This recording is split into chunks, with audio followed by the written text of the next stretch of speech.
My name is Sarah Eckelkamp and I'm with ALPS OutdoorZ. For those of you who may not know, my father, Dennis, started ALPS in 1993. And he recently told me and my two older brothers that it would be one of his dreams to take all three of us on a turkey hunt. So we turned that dream into a reality. And we recently just got back from our turkey hunt. And since it was a 3-day hunt, we each got to spend 1 day hunting with him. And it was really neat because then it gave us individual time with each of our siblings and with our dad. And we got to hunt a lot of different terrain and see a lot of different things. So one day when I was hunting with one of my brothers and not with my dad, when we all got back to camp, he asked how the day was and how it went for us. And I think that's one of my favorite parts about hunting is getting to come back and hear everyone's story. So it was rainy, it was windy, it was cold. So it was about lunchtime when the guide, Paul, and I went out, and he had spotted one up on the hillside. And so we got out of the truck, got all of our stuff, and he's like, I think it'll be pretty quick.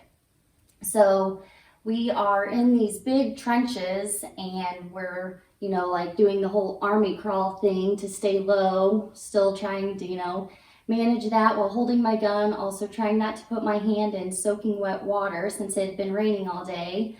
Wanting to make sure that my hands stayed dry enough that I could shoot.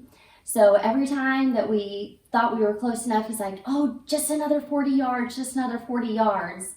Well, if anybody thinks that a turkey hunt isn't physical, this hunt was proof that it was. I've never been so exhausted.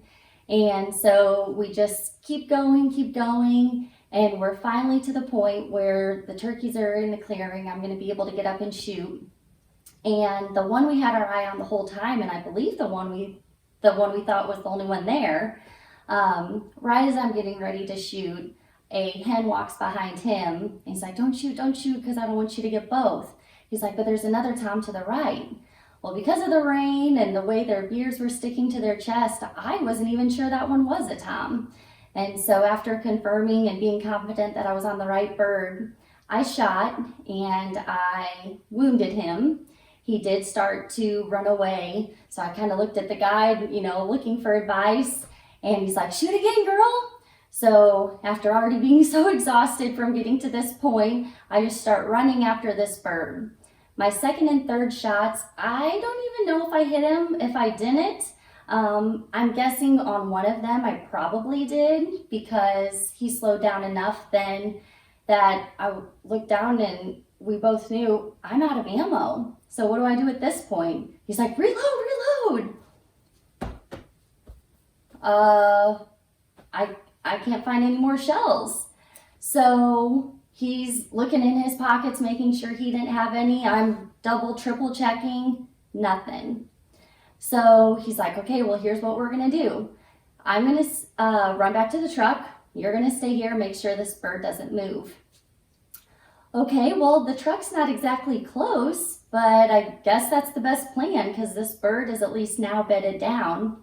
So I said, how about we do the reversal? How about I go back to the truck because I don't even know where to tell you to look at this point, and you stay here because you know the property line's better and you know what to do if he would get up. Not that we can necessarily chase him down, but I just wasn't comfortable staying there by myself.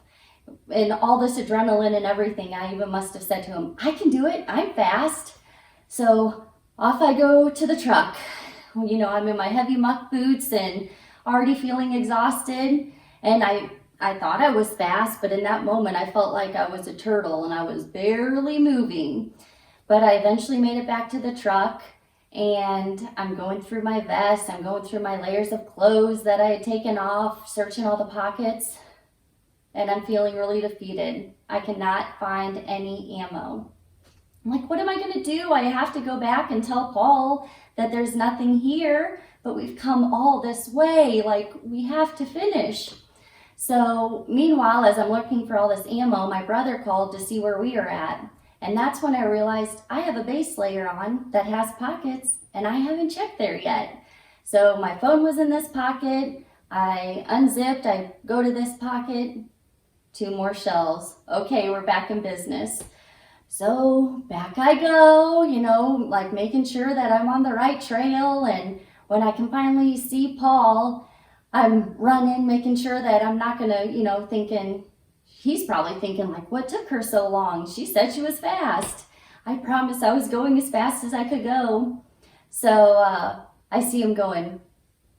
So I plop down to the ground. I'm like, oh, I've been too obvious, And then he's like, oh, okay. So I stand back up and I'm like, maybe I was going too fast. And he's like, so then I plop back down.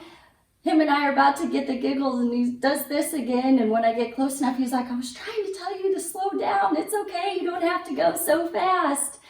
So I tell him, I was like, you're not going to believe this, but I had the shells on me the whole time. So by this point, I'm really exhausted. And he's like, let's just load both of them in just to be sure. So I'm like, well, good grief, this bird's not moving at this point. How hard of a target can that be? So he loads them both in. I line it up, shoot, completely miss. He pretty much said there was no excuse for the miss on that shot. The second, third, the first, maybe even like you could understand, but not that fourth shot. So here we go. I am on my last shell. We've already checked every pocket. We've already been back to the truck. It's now or never. So he's like, let's get a little bit closer just to be sure. So we slide down this snowy embankment and are able to come up a ravine a little bit and find a nice branch for my gun to rest on. And at this point, it's time to finally take a deep breath. So I know it's this or it's nothing.